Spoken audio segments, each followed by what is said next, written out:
Yo, what is up, Greaseballs? Welcome back to another video. The Mario Kart 8 Booster Course Pass has me all excited in a Mario Kart kind of mood, so I feel like playing all the past games to get used to all the tracks and anticipate the future DLC. So in this video, I chose to replay Super Circuit, the GBA Mario Kart game. It's got jank controls and flat tracks, but it's got really great aesthetics and has brought plenty of cool retro courses to the installments over the years. So let's take a dive into these GBA tracks themselves, rank them, and see how they hold up against one another. Starting in the Mushroom Cup, we have Peach Circuit.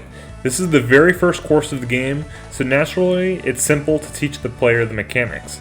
It's not really bad, but it is incredibly generic. I'm putting this course in C tier because it is really forgettable. By the time I finished playing all of the tracks on my stream in one sitting, I forgot that this course even existed. I also didn't remember it that much from my childhood memories of this game. A lot of the Super Circuit tracks have really cool aesthetics, and this track's green fields are pretty underwhelming in comparison. It's not bad, it's just really mid and isn't as interesting as the other first tracks from other Mario Kart installments. The next course is Shy Guy Beach, which many of you all will remember as a retro track from the Wii. This beach course features water acting as an out of bounds off of the track. It also features crabs as a physical obstacle on the track, and a very memorable Shy Guy pirate ship giving the track its title.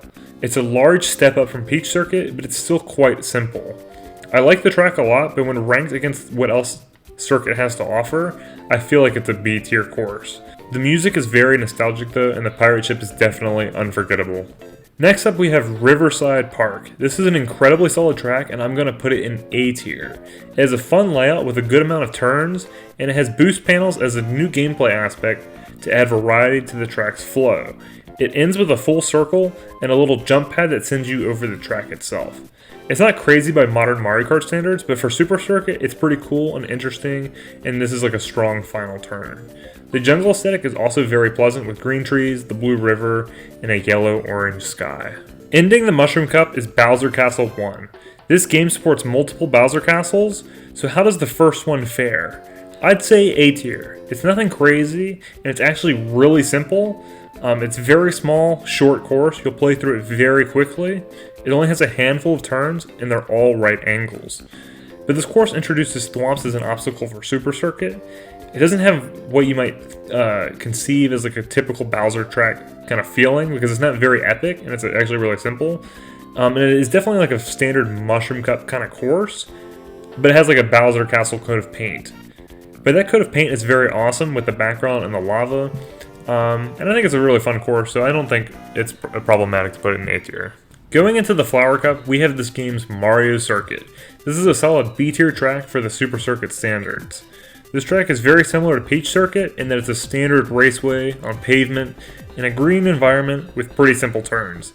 This one is marginally more interesting though in my opinion, maybe just because it's in Mario Kart 8 and I have more recent experience with its layout, but I do feel like its layout is a little bit better and more fun than Peach Circuit. After that we have Boo Lake, which you will definitely be familiar with as it was just added in the Booster Course Pass. It's very much an A tier track and the aesthetics are awesome. Just look at that mansion in the background. I feel like this track appropriately raises the difficulty with edges that you can fall off of, but some of the edges have guards as well, so it's still a little bit safe. There's also a jump section which brings some of the hype and difficulty to the course. This is a very fun, replayable track. Then we have Cheeseland, an iconic track that I have lots of nostalgia for from playing this game on the GBA as a kid. The cheese and trope of the moon being made out of cheese makes this track very wacky and very unique. The yellow colored ground pairs excellently well with that night blue sky, and there are even mice on the track as unique obstacles, which is just really cool and charming. It's got lots of charm and uniqueness, which I feel like was lost in 8's remake of this course. But we're not talking about 8, we're talking about the GBA, and this layout is really good, so I'm going to say A tier for Cheeseland. Ending the Flower Cup is Bowser Castle 2, the worst of Super Circuit's Bowser Castles, and maybe the worst of all of its tracks. While replaying, this is the one track I didn't really like at all, and it's going into D tier. It feels like these randomly copy and pasted jumps and lava pits every 2 seconds over this course, because the track doesn't have much flow, and it's overly complicated in its layout. It's not a fun course, you're going to fall off the edge a lot in this one, and it lacks a lot of identity when there are 3 other Bowser Castles in this exact same game, and they're just all better than this one.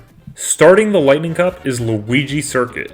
Luigi is the cooler brother, and Luigi's got the cooler racetrack. This track is an S-tier track and one of my favorites from this game, obviously. It has such a unique and instantly recognizable vibe because of the rain. The rain isn't just a visual effect, as there are also puddles corresponding on the ground, which act as an obstacle that you can spin out on. This connection between gameplay and aesthetic is a very nice touch. Beyond that, the course has very good gameplay with many turns, and just a really well-designed layout that is fun and enjoyable. Next up we have Sky Garden, an absolute S-tier banger course. This was my favorite and most nostalgic GBA track as a kid. From its gameplay racing, from the Beanstalk Sky aesthetic, to the amazing music, which has to be one of the best songs for a Mario Kart track in Mario Kart history. Sky Garden really has it all, and a wonderful name to sum it all up as well. I guess it's subjective, but this track does really feel like it has something over a lot of the other courses, and I don't know what it is, I just love it a lot.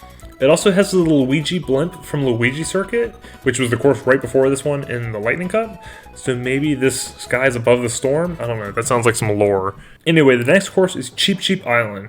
This is one course from playing as a kid that didn't stay in my memory, but it's not because it's bad. I'm actually going to put this in A tier as it's the better of the two beach-themed tracks, beating Shy Guy Beach because of the sunset aesthetic and just in the harder gameplay, which makes it a little bit more interesting.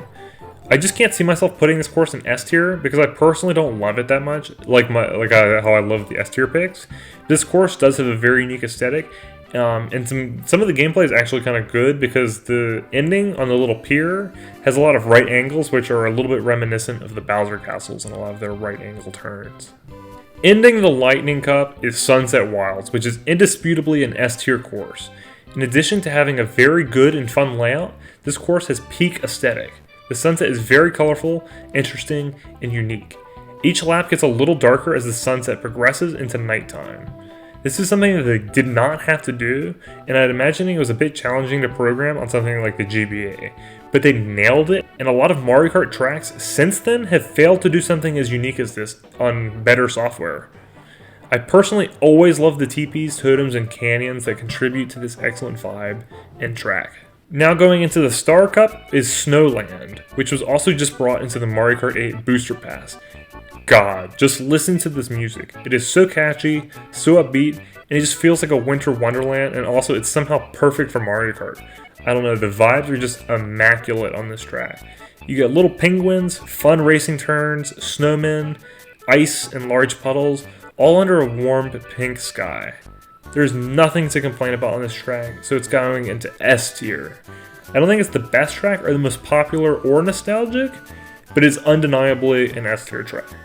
Next up is Ribbon Road. This is a very unique track. Again, the GBA just has a lot of very standout aesthetics. And even just doing this review beyond my script, the aesthetics are just crazy in this game. Yeah, this course is all about ribbons and presents, and instead of having trees on the side of the course as an obstacle, you have little presents. I'm a big fan of this track's look and its layout. I'm not going to put it in S tier, but I could see if someone would. If you put this course in S tier, that's completely fine by me. I'm just going to personally put it in A tier, and that's actually a very high A tier, even though I haven't ranked all of the courses individually. This course isn't too easy, and it's not too hard either, and it's very visually interesting, so it's a really good course. The next course is Yoshi Desert. I completely forgot about this course's existence for the last 18 years or so, but it's not a bad course. Just for some reason, this desert track didn't stay in my memory with the rest of the GBA courses throughout my life. But when I replayed it for this video, it all came back to me when I saw that image of the Yoshi Sphinx. How can you forget that? This pyramid-covered track is going into A tier because it's got a solid layout and a fun aesthetic. I feel like this course has really high replayability. If I were to replay the game, I would actually want to replay this one a lot. As I'd like to practice its turns and learn some of the shortcuts on this track through the sand with mushroom items. I could be blinded by nostalgia, but Bowser Castle 3, the end course for the Star Cup, is 100% S tier. It was a retro course in Mario Kart Wii and one of my favorite courses in that game, but with its lightning sky aesthetic and simple right angle turns, it is one of my favorite courses in Super Circuit as well. It is more complex than Bowser Castle 1, but it retains an appropriate amount of simplicity to be fun. The problem with Bowser Castle 2 is that it was just way too much. In Bowser Castle 3, the thwomps feel perfectly placed, and the lava gives it a Bowser aesthetic. and the course just hits different when it's under an open sky instead of being inside of the castle itself. There isn't much actual risk of falling off into the lava on this one as well, so it's very fun and nostalgic. Finally reaching the Special Cup, we start off with Lakeside Park. This is pretty similar to Riverside Park with a jungle aesthetic, except that this one sports a giant volcano over the lake, which isn't just aesthetic either, because it will rain fireballs down onto the track as well. Like its river counterpart, I believe this course is also A tier. It's really cool and has a great layout. I'd actually like to see it be remade in a future game someday as a retro course. I personally just don't find it to be S tier, and that's not because of a skill issue, but as you will see right here, this track actually has a troll jump where you lose progress, you take a turn too wide because they put a little jump ramp that takes you backwards. And it's so crazy that they actually put a troll on this level, but it's also really funny.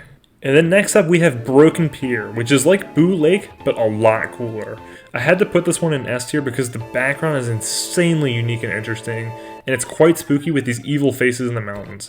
The water under the pier is black, and you can tell that there's water there because there's mountains in the reflection, which is really cool. And the track is quite fun too. It's not extremely challenging, but it's not free either because it is still a little bit hard. You really have to focus and think about a lot of these turns so you don't go off of the stage, because you can and will fall off if you don't focus. Its fun gameplay merits a very high placement in my opinion, and it's the perfect marriage of aesthetics and gameplay, so it's definitely top tier. Next, we have Bowser Castle 4, which while being the last Bowser Castle, isn't the best one. 3 is superior in every way, but that doesn't mean 4 is bad. I enjoy it a lot more than 2, and 4 brings complexity and lots of gimmicks without destroying the playability of the course. It's got some nice straightaways, some fun jumps, and some cool enemy placements with Mecha Koopas on the track. I put it in B tier because it's not quite bad, but it isn't as fun as all of the other tracks that I've placed in A tier in my opinion. And if you're going to have 4 Bowser Castles, the last one really should be the best one, but in my personal opinion it isn't, so I think B is a fair placement for this. Lastly, we have Rainbow Road. This course is Super Circuit's take on the iconic Rainbow Road track that every Mario Kart game has to do.